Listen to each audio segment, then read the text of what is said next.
Okay mga idol, mayong adlaw sa inyong tanan diha for today's video. Maturi ko karon mga idol sa lugar nga nakaadto nako pero dugay na gyud ko wala kabalik dihang dapita.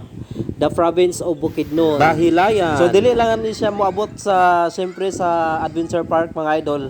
Dili lang ni sa Zone 3. Barangay Dahilayan Zone 3. So naman tay shot sa birthday.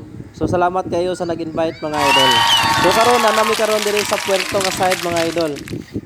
Shout out dai ko sa driver dani nga van mga idol nga taga Camp Phillips Bukidnon. Jonas Borjos nga taga Camp Phillips Bukidnon mga idol. Ang iyang biyahe mga idol Cagayan de Oro to Camp Phillips Bukidnon. And then bisan asa na pod siya makabiyahe mga idol sa bisan asa sa Mindanao. So karon nga side mga idol nanata karon diri sa Upper Puerto. So diri sa Upper Puerto mga idol naday mga dalan diri nga ginadak-an nila katong mga dalan nga palikuon kayo mga idol.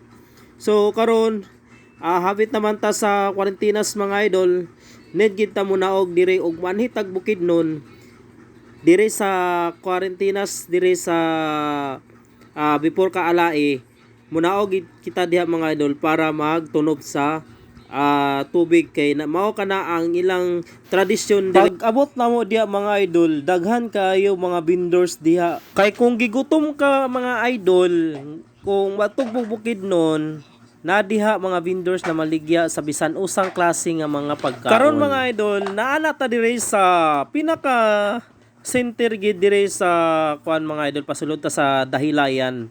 So kung mailhan ninyo kung Dahilayan na pasulod kay naay pinya diha sa Tubangan.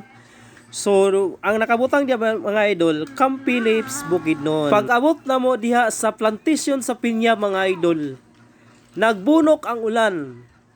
So dili na kuan mga idol kung magbunok ang ulan tungod kay bugnok ang panahon. So mao nang wala gid nako naklaro ang beauty sa pinya mga idol tungod sa pag. Okay mga idol, kay hapit naman ta mo abot sa atong destinasyon mga idol. So magpaalam sa ko sa inyo mga idol. Salamat kayo sa inyong pagpananaw dire sa akong vlog. Dire sa Paing TV Paing. And Pitik ni Matik, please follow, like and share. Daghan salamat. Bye-bye.